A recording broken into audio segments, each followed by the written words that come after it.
যারা ককটেল এবং বাসে আগুন দেওয়ার চেষ্টা করবে তাদের গুলি করার নির্দেশ পুলিশ আইনের বলা আছে বলে জানিয়েছেন ডিএমপি কমিশনার শেখ সাজ্জাদ আলী।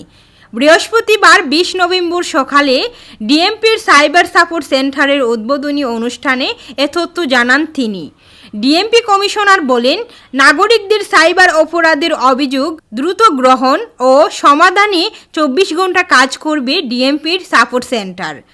থানার সামনে নিরাপদ পুলিশ সদস্যকে ককটেল মেরে আহত করার ঘটনায় তিনি বলেন, এতে করে পুলিশের মনোবল ভেঙে যাবে, তাই পুলিশের সাথে বাজে ব্যবহার তাদের আঘাত করবেন না। প্রসঙ্গত, গত বুধবার রাত 8:30টার দিকে মিরপুরের পল্লবী থানার সামনে 3টি ককটেল বিস্ফোরণের ঘটনা ঘটে। এতে থানার দায়িত্বরত সহকারী উপপরিদর্শক এএসআই নূর ইসলাম সহ 3 জন আহত হন।